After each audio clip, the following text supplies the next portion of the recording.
గత 2 రోజుల నుంచి ప్రభుత్వం, కూటమి ప్రభుత్వం ఉద్యోగులకు సంబంధించి పెద్ద వరాలు ఇస్తున్నట్టుగా పెద్ద పెద్ద క్యాప్షన్స్ చూసినాం.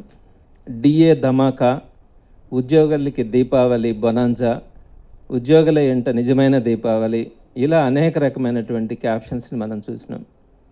ఎంతటి దగా చేస్తుందంటే ఉద్యోగస్తుల మీద, దానికి సంబంధించినటువంటి కొన్ని వివరాలు మీకు చెప్తాను.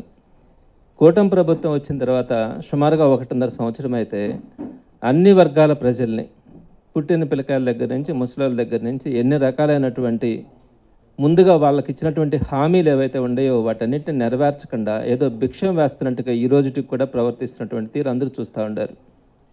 ఇకపోతే ఎంప్లాయీస్ పరంగా వచ్చేటప్పటికి పాపం ఎంప్లాయీస్ గడిచిన 1.5 సంవత్సరంగా చాలా ఓపికగా, ఓర్పుగా ఇదిగో ఇస్తుంది, ఇదిగో వస్తుంది అన్న ఆలోచనతో పాపం ఎక్కడ కూడా ఉద్యోగస్తులు ఈ రోజుకి కూడా ఓపెన్ కాలే. చాలా వాళ్ళు కావాల్సినటువంటి వాళ్ళకి చెప్పినటువంటి హామీలన్నింటినీ కూడా వాళ్ళు ఏదో ఒక విధంగా గవర్నమెంట్ నెరవేర్చాలా అని చెప్పి ఆశతో వాళ్ళందరూ కూడా ఎదురు చూస్తున్నారు. అయితే 2 రోజుల క్రితం డైరెక్ట్గా సీఎం గారే, ఎక్కడ కూడా మధ్యలో వాళ్ళు కూడా కాదు, సీఎం గారే ఉద్యోగ సంఘాలన్నింటినీ పిలిపించుకొని తెరిపి లేకుండా 2 రోజుల పాటు వారందరితో కూడా సమావేశాలు నిర్వహించినారు. 2 రోజుల పాటు సీఎం గారు నేరుగా ఉద్యోగ సంఘాలందరినీ కూడా పిలిపించి వారితో సమావేశాలు నిర్వహిస్తూ ఉంటే అందులో కూడా దీపావళికి ముందు జరుగుతున్నటువంటి పరిణామాలను చూసి ఉద్యోగస్తులు కానీ మేము కానీ అందరం కూడా అనుకున్నాం, సో 4 డిఏలు పెండింగ్ ఉన్నాయి, వాటన్నింటినీ కూడా ఇస్తారు, పిఆర్సీ కమిషన్ని వేస్తారు, అలానే ఐఆర్ ఈ లోపల ఐఆర్ని రిలీజ్ చేస్తారు, 30% ఐఆర్ని రిలీజ్ చేస్తారు, అలాగనే ఏదైతే పెండింగ్లో ఉన్నాయో అరియర్స్ వాటన్నింటినీ కూడా రిలీజ్ చేస్తారని చెప్పి ప్రతి ఒక్క ఎంప్లాయీ కూడా ఆశతో ఎదురు చూస్తున్నారు. ఎందుకంటే 2 రోజుల పాటు డైరెక్ట్గా సీఎం గారే ఇన్వాల్వ్ అయ్యి మాట్లాడుతూ ఉన్నప్పుడు ప్రతి ఒక్కరు కూడా ఎక్స్పెక్ట్ చేస్తున్నారు.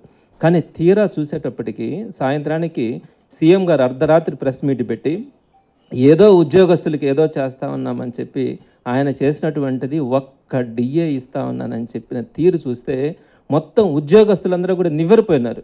ఏంటిది, 4 డిఏలు పెండింగ్ ఉంటే ఒక్క డిఏ ఇవ్వడం, పిఆర్సీ గురించి కానీ పిఆర్సీ కమిషన్ వేస్తున్నానని కానీ ఈ లోపల ఐఆర్ ఇవ్వడం కానీ ఈ లోపల ఏదైతే పెండింగ్ బకాయిలు ఉన్నాయో వాటన్నింటినీ ఇవ్వాలన్న ఆలోచన కానీ ఈ విధమైనటువంటి ఎక్కడా కూడా ఆలోచన చేయకుండా ఒక్క డిఏ, ఆ డిఏ ఇచ్చినటువంటి తీరు కూడా దానికి సంబంధించినటువంటి జీవోలో కూడా ఎంత ఘోరమైనటువంటి మోసం కనపడతా ఉందన్నది నేను మీ ద్వారా ప్రభుత్వాన్ని డిమాండ్ చేయదలుచుకున్నా.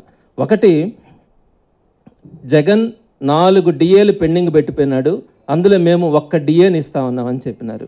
నేను చెప్తా ఉన్నాను, జగన్మోహన్ రెడ్డి గారు కేవలం 5 సంవత్సరాల పాలనలో మామూలుగా 6 నెలలకు 1 డిఏ ఇవ్వాలా, 5 ఏళ్లకి 10 డిఏలు ఇవ్వాలా. జగన్మోహన్ రెడ్డి గారు ఎన్ని డిఏలు ఇచ్చినారో తెలుసా?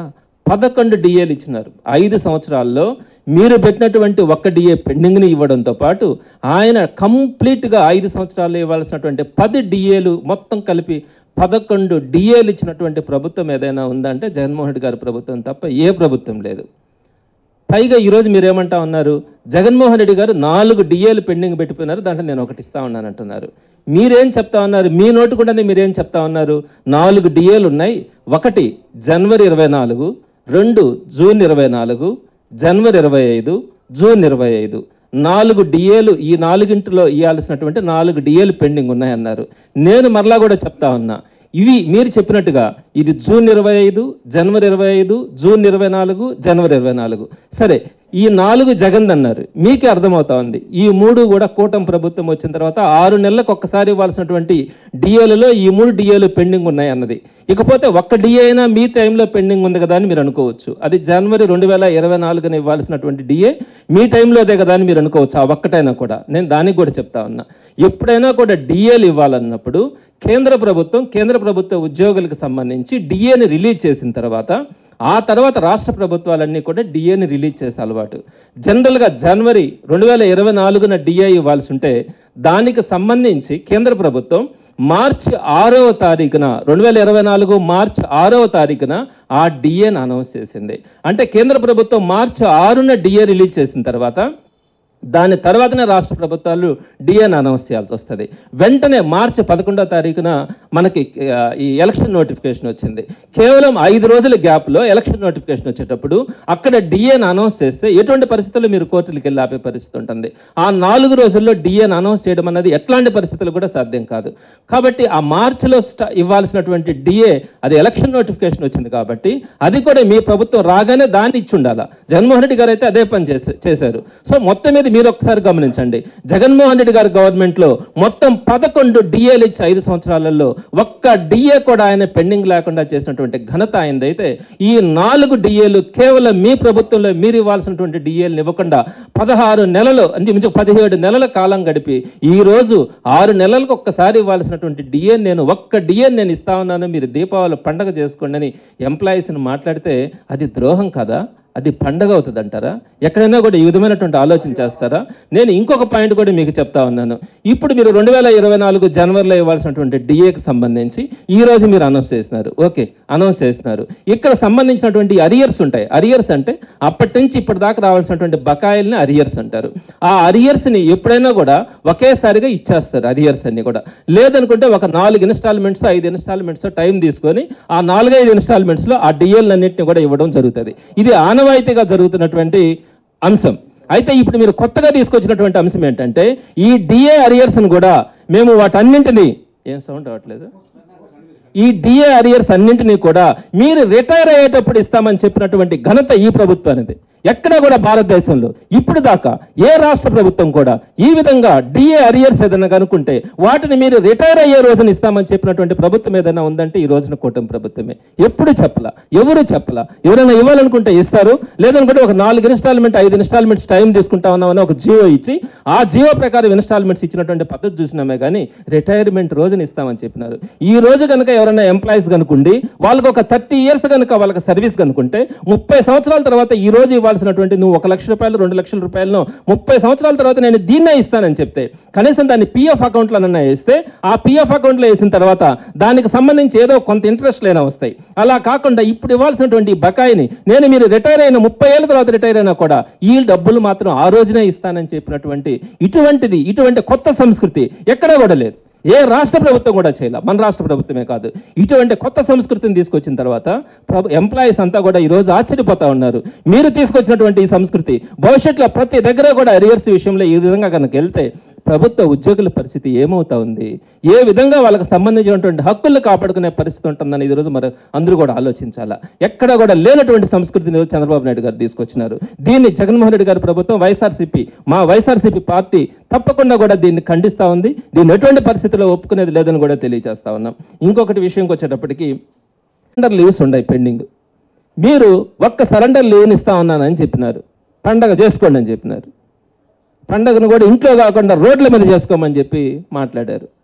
4 ఎస్ఎల్స్ బదులు ఒక్క సరెండర్ లీవ్ని ఇచ్చి అది కూడా ఏం చెప్పినారు, ఇప్పుడు ఇవ్వడంట, 2 నెలల తర్వాత 105 కోట్లు ఇస్తాడంట, వచ్చే సంవత్సరంలో ఇంకొక 105 కోట్లు ఇస్తాడంట. ఏమండి 210 కోట్లు మొత్తం కలిస్తే ఒక్క సరెండర్ లీవే 4 ఒక్కటి కూడా ఇస్తారనుకోండి, 210 కోట్ల రూపాయలు మీకు మన స్టేట్ గవర్నమెంట్ 3 లక్షల రూపాయలు ఉండే మన స్టేట్ గవర్నమెంట్ బడ్జెట్లో ఇంచుమించుగా 1,00,000 కోట్లతో నేను అమరావతిని కడతానని చెప్పి మీరు ప్రకటనలు పలికేటువంటి ఈ ప్రభుత్వం 210 కోట్ల రూపాయలు ఒక్క సరెండర్ లీవ్ను మీరు వాళ్ళకి ఇచ్చేటప్పుడు ఒక్కసారిగా దీపావళి రోజున ఇచ్చేసి ఉంటే వాళ్ళకి పండగ చేసుకోరా? మరి నేను ఎప్పుడో 2 నెలల తర్వాత ఒకటి, వచ్చే సంవత్సరంలో ఒక 105 కోట్లు ఇస్తానని చెప్పి పోలీసు వ్యవస్థ ఎంత పెద్ద వ్యవస్థ అందరికీ తెలిసింది. మరి అన్ని వేల మంది పోలీసులు ఉన్నప్పుడు వారికి సంబంధించి ఒక్క 210 కోట్ల రూపాయలు, అది కూడా ఒక్క ఎస్ఎల్ సరెండర్ లీవ్ మీరు ఇస్తానన్నప్పుడు దాన్ని కూడా ఎలా ఇవ్వడం అన్నది ఎంతవరకు న్యాయం, ఎవరిని అన్యాయం చేస్తూ ఉంటారన్నది మీరు ఒక్కసారి ఆలోచించుకోవాలా. కోవిడ్లో మీరు ఒకసారి ఆలోచించండి, 66,000 కోట్ల నష్టాలు ఈ గవర్నమెంట్కి వస్తే కూడా ఎక్కడ ఒక్క రోజు కూడా ఆగకుండా శాలరీస్ ఇచ్చింది, ఒక్క రోజు కూడా శాలరీ కట్ చేయకుండా జీతాలు ఇచ్చింది. మొన్న అమరావతిలో ఫ్లడ్స్ వస్తే ఉద్యోగస్తులను ఒకరోజు జీతం ఇవ్వమని చెప్పి మాట్లాడినారు. అలాంటిది 2 సంవత్సరాల పాటు రాష్ట్రం, దేశం, ప్రపంచం అతలాకుతలమైనా కూడా ఒక్క రోజైనా మీకు జీతాలు, మనకు ఉద్యోగస్తులకు జీతాలు ఆపిందా? ఆపలా. సగర్వంగా ఇంట్లో కూర్చున్నా కూడా జీతాలు ఇచ్చినటువంటి ప్రభుత్వం జగన్మోహన్ రెడ్డి గారి ప్రభుత్వం. అది మనసున్నటువంటి ప్రభుత్వం. ఎప్పుడు కూడా 10 మందికి సహాయపడాలన్నటువంటి ఆలోచన కలిగినటువంటి ప్రభుత్వం జగన్మోహన్ రెడ్డి గారి ప్రభుత్వం. ఇంకొక విషయం, సచివాలయ రెగ్యులర్ ఎంప్లాయీస్ ఉన్నారు. వాళ్ళ మీద ఎందుకండి ఎప్పుడు కూడా మొన్న కూడా మాట్లాడితే వాళ్ళ దండగా. ఈరోజు సచివాలయ ఎంప్లాయీస్ ఉండబట్టే ఈరోజు వ్యవస్థలు నడుస్తూ ఉంటాయి. వాళ్ళు ఉన్నారు కాబట్టి నేను జీతాలు ఇవ్వలేకపోతా ఉన్నాను అనే పరిస్థితిలో అబద్ధాలు మాట్లాడి వాళ్ళని మోసం చేసేటువంటి పరిస్థితి. ఎందుకు వాళ్ళు బ్రహ్మాండంగా వాళ్ళు మంచి ఇంటెలిజెన్స్, ఎక్కడో సాఫ్ట్వేర్ ఎంప్లాయీస్గా పెద్ద పెద్ద ఉద్యోగాలు చేసుకుంటా లక్షలలో జీతాలు తీసుకునే వాళ్ళు కూడా ఏదో ఒక గవర్నమెంట్ ఎంప్లాయీగా నేను రాష్ట్రంలో సేవలు చేయాలని చెప్పి వాళ్ళు వచ్చి ఈరోజు పనిచేస్తూ ఉంటే వారిని పదే అవమానించి అటెండర్ పనులు కూడా చేయించడానికి టీ కాఫీలు కూడా మీరు వాళ్ళ దగ్గరనే డిస్ట్రిబ్యూట్ చేయిస్తూ ఉంటారు కొన్ని మీటింగ్స్లో. అట్లా అవమానించేది కాకుండా మీకు జీతాలు అనవసరంగా ఇస్తామని చెప్పి మాట్లాడారు నిన్న సీఎం గారు. ఎక్కడైనా ఆ విధంగా అవమానిస్తారా ముఖ్యమంత్రి గారి హోదాలో ఉండి? ఎందుకంత కడుపుంట సచివాలయ ఉద్యోగులు అంటే? రెండో పాయింట్, ఆర్టీసీని రెగ్యులర్ చేయడం మీద కూడా బాధపడ్డాడు. ఆర్టీసీ అన్నది రెగ్యులర్ కాకపోయి ఉంటే మీరు ఈరోజు ఉచిత బస్సు ఇచ్చే పరిస్థితి కూడా ఉండదు. వాళ్ళకున్నటువంటి బకాయిలు పేరుకుపోయి మీరు ఉచిత బస్సు ఊసి కూడా ఎత్తుండలేరు. ఈరోజు మీరు ఉచిత బస్సు ఇవ్వగలుగుతా ఉన్నారంటే ఆర్టీసీని రెగ్యులర్ గవర్నమెంట్లోకి తీసుకోవడం వల్ల సుమారుగా 53,000 మంది ఉన్నటువంటి ఆర్టీసీని ఆ ఉద్యోగులను కూడా కోవిడ్ టైంలో కాపాడినటువంటి మనసున్న ప్రభుత్వం జగన్మోహన్ రెడ్డి గారిది. మీరు ఈరోజు దాన్ని కూడా తప్పు పెడతారా? కాంట్రాక్ట్ ఉద్యోగులను కూడా మీ మాటలను బట్టి ఎక్కడ కూడా వాళ్ళు రెగ్యులర్ చేయాలన్న ఆలోచన కనిపించట్లా. జగన్మోహన్ రెడ్డి గారు దానికి సంబంధించినటువంటి జీవో తీసుకొని వచ్చి మొత్తం ప్రాసెస్ అంతా కంప్లీట్ చేసి ఆల్మోస్ట్ ప్రాసెస్లో సగం మందిని కాంట్రాక్ట్ ఎంప్లాయీస్ని రెగ్యులర్ చేసి మిగిలిన వాళ్ళని ఫార్మల్గా వాళ్ళకి ఆర్డర్స్ ఇవ్వాల్సిన పక్షంలో మీరు ఈరోజు వచ్చిన తర్వాత మీరు మాట్లాడుతున్నటువంటి తీరు గవర్నమెంట్ ఎంప్లాయీస్ని తగ్గించాలా, వారికి జీతాలు ఇవ్వబల్లా అనే మాట్లాడుతున్నటువంటి తీరు కాంట్రాక్ట్ ఉద్యోగుల కడుపు మీద కూడా కొట్టే ప్రయత్నం ఈరోజు ఈ ప్రభుత్వం చేస్తూ ఉందన్నది అందరికీ కూడా అర్థమవుతా ఉంది. నెక్స్ట్ ఆప్కాస్ మీద కూడా ద్వేషం పెంచుకున్నారు. నిన్న చూసినాం ఆప్కాస్ ఎందుకు తీసుకొచ్చినారని. అసలు ఆప్కాస్ అంటే అందరికీ కూడా తెలియాలా. అంతకుముందు అసలు అవుట్ సోర్సింగ్ ఉద్యోగ వ్యవస్థను తీసుకొచ్చిందే చంద్రబాబు నాయుడు గారు. రెగ్యులర్ ఉద్యోగాలు ఉంటే వాళ్ళ మాట వినరు, వారి దగ్గర మనం పని చేయించుకోలేము, వాళ్ళకి భయం ఉండాలా, ఎప్పుడు పని చేయకపోయినా కూడా తీసేస్తారనే భయాన్ని వాళ్ళకి కలిగించాలా అన్న ఉద్దేశంతో మీరు అవుట్ సోర్సింగ్ ఎంప్లాయీస్ని తీసుకొని వస్తే దానికి ఒక చట్టబద్ధతను తీసుకొని వచ్చి దానికి ఒక ఆప్కాస్ అనే ఒక వ్యవస్థను తీసుకొని వచ్చి దాని ద్వారా కరెక్ట్గా 1వ తేదీ జీతాలు ఇచ్చి వారికి కావాల్సినటువంటి పిఎఫ్ కానీ ఈఎస్ఐలు కానీ అన్ని వాటిని కూడా వాళ్ళందరికీ కూడా ఒక ధైర్యాన్ని ఇచ్చినటువంటి ఒక వ్యవస్థ ఆప్కాస్. అంతకుముందు మీరేం చేసినారు? ఆప్కాస్ అని చెప్పి మీకు సంబంధించినటువంటి కాంట్రాక్టర్లని వాళ్ళని అజమాయిషి పెట్టి వాళ్ళు ఎప్పుడు అనుకుంటే అప్పుడు తీసేయచ్చు. గవర్నమెంట్ దగ్గర నుంచి వాళ్ళ జీతాలు వచ్చినా కూడా వాళ్ళు ఏ రోజు కావాలంటే ఆ రోజు జీతాలు, దాంట్లో మళ్ళీ కొంత కమిషన్లు తీసుకొని ఎవరెవరో పేర్లు వాళ్ళు ఇష్టం వచ్చిన పేర్లు రాసుకొని చేస్తున్నటువంటి వ్యవస్థ బదులు ఆప్కాసం తీసుకొని వస్తే మీరు ఈరోజు మళ్ళీ నేను ఆప్కాసం తీసేస్తానన్న పద్ధతిలో మీరు మాట్లాడినారు. అంటే ఇక్కడ ఉన్నటువంటి 93,000 మంది ఆప్కాసలో పనిచేస్తున్నటువంటి అవుట్ సోర్సింగ్ ఉద్యోగస్తులందరినీ మరలా మీరు ఒక కాంట్రాక్ట్ వ్యవస్థలోకి తీసుకొచ్చి మీరు ఎవరినైతే దళారీలుగా పెడతారో ఆ దళారీల కింద వీళ్ళు చెప్పు చేతల్లో బతకాలనే పద్ధతిలో మీరు నిన్న మాట్లాడినారు ఆప్కాస అనవసరమని. మరి ఆ ప్రభుత్వ ఉద్యోగస్తులు 93,000 మంది మరలా దళారీల చేతిలోకి వెళ్తే మీ ప్రభుత్వం నుంచి వాళ్ళ జీతాలు తీసుకున్నా కూడా ఈ జీతాలు మళ్ళా దళారుల దగ్గర నుంచి ఆప్కాస్లో పనిచేస్తున్నటువంటి అవుట్ సోర్సింగ్ ఉద్యోగస్తులు వాళ్ళ దయాదాక్షిణాల మీద వాళ్ళ మోచేతి కింద నీళ్లు తాగే వాళ్ళలాగా బతుకుతూ వాళ్ళు ఉద్యోగాలు చేయాల్సిన పరిస్థితి ఏర్పడుతుందన్నది మీకు అర్థం కాదా? ఆ చిరు ఉద్యోగుల బాధలు మీకు తెలియట్లేదా అని అడుగుతా ఉన్నా. ఎందుకండి ఆప్కాస్ మీద బాధపడతారు? ఆ వ్యవస్థను గురించి ఎందుకు మాట్లాడతారు? ఒక్కసారి మీరు 100 సంవత్సరాలు పరిపాలన చేసినా కూడా చేయలేనటువంటి అద్భుతాలు జగన్మోహన్ రెడ్డి గారు చేసి చూపించినారు. ఆర్టీసీని ప్రైవేటైజ్ చేసి ఉద్యోగస్తులను కాపాడడంలో కానీ, ఎయిడెడ్ వ్యవస్థని గవర్నమెంట్లోకి తీసుకోవడం కానీ, వైద్య విధాన పరిషత్ సంబంధించి వాళ్ళందరినీ 10,000 చిల్లర మందిని వాళ్ళని గవర్నమెంట్లోకి తీసుకోవడం సంబంధించి హెల్త్ డిపార్ట్మెంట్లో ఎప్పుడు లేనట్టుగా 53,000 కొత్త ఉద్యోగాలను ఇచ్చినటువంటి ఘనత కానీ, అవుట్ సోర్సింగ్ ఉద్యోగులకి ఆప్కాసం తీసుకురావడం కానీ, 15 సంవత్సరాల్లో ఎప్పుడూ లేనట్టుగా విఆర్ఓలుగా ప్రమోషన్స్ ఇచ్చినటువంటిది కానీ, అలానే విఆర్ఓలకు కూడా సీనియర్ అసిస్టెంట్గా ప్రమోషన్స్ ఇచ్చింది ఎప్పుడు లేనట్టుగా జగన్మోహన్ రెడ్డి గారే. ఎంపీడీఓలకు కూడా 25 సంవత్సరాల నుంచి వాళ్ళు ఇప్పుడు కూడా ప్రమోషన్స్ లేకపోతే జగన్మోహన్ రెడ్డి గారు వారిని కూడా ప్రమోషన్స్ ఇచ్చి వారికి ప్రమోషన్స్ అవకాశం సోర్స్ని కల్పించినటువంటిది కూడా జగన్మోహన్ రెడ్డి గారి ప్రభుత్వమే. ఎంఈఓ రెగ్యులర్ వ్యవస్థ 20 సంవత్సరాలుగా లేకపోయినా కూడా ఎంఈఓ పోస్ట్ అన్నింటినీ కూడా ఫిలప్ చేసి అందరికీ కూడా ప్రమోషన్స్ ఇచ్చినటువంటి పరిస్థితి కూడా జగన్మోహన్ రెడ్డి గారిదే. చైల్డ్ కేర్ లీవ్స్ మీద అనౌన్స్ చేసినారు. చైల్డ్ కేర్ లీవ్స్ నేనేదో తీసుకొచ్చినానని చెప్పినట్టుగా దీంట్లో మాట్లాడారు. చైల్డ్ కేర్ లీవ్స్ ని 60 రోజుల నుంచి ఏకంగా 180 రోజులకి పెంచినటువంటి ఘనత జగన్మోహన్ రెడ్డి గారిది. ఆ చైల్డ్ కేర్ లీవ్స్ కూడా వాళ్ళ సర్వీస్లో ఎప్పుడైనా వాడుకోవచ్చు అని చెప్పే ప్రతిపాదన మేము తీసుకొని వచ్చినాం. నేను ఎమ్మెల్సీ అయిన తర్వాత మేము జగన్మోహన్ రెడ్డి గారి దగ్గరికి వెళ్ళి అప్పీల్ చేసినప్పుడు జగన్మోహన్ రెడ్డి గారు మంచి మనసుతో మహిళలకు సంబంధించింది వాటిని ఎప్పుడైనా కూడా చైల్డ్ కేర్ లీవ్స్ వాళ్ళ సర్వీస్లో వాడుకోవచ్చు అని చెప్పి ప్రతిపాదన చేసి ముందుకు తీసుకెళ్ళినటువంటి ఘనత మాది. మీరేమో దీంట్లో ఏమో చైల్డ్ కేర్ లీవ్స్ కూడా ఎప్పుడైనా వాడుకోవచ్చు అని చెప్పి మీరు అన్నారు. ఆ ప్రతిపాదన, ఆ సెలవులు తీసుకొచ్చింది కానీ ఆ ప్రతిపాదన కానీ మేము తీసుకొచ్చింది. ఇవన్నీ కూడా మా ప్రభుత్వంలో జరిగినాయి. అలానే డిపార్ట్మెంటల్ ఎగ్జామ్స్ పెట్టేటప్పుడు కూడా నెగటివ్ మార్కులు తీసుకొని వచ్చి చంద్రబాబు నాయుడు గారు ఆ రోజు ప్రమోషన్స్ లేకుండా ప్రభుత్వ ఉద్యోగులకు చేస్తే ఆ నెగటివ్ మార్కుల విధానాన్ని తీసేసి మొట్టమొదటిసారిగా ప్రమోషన్లన్నింటికీ కూడా సులభతరం చేసినటువంటి ఘనత జగన్మోహన్ రెడ్డి గారిది. అలానే 10,224 లాంగ్వేజ్ పండిట్లకు ప్రమోషన్స్ ఇచ్చినారు. 2,569 మంది పీఈటీలకు ప్రమోషన్స్ ఇచ్చినారు.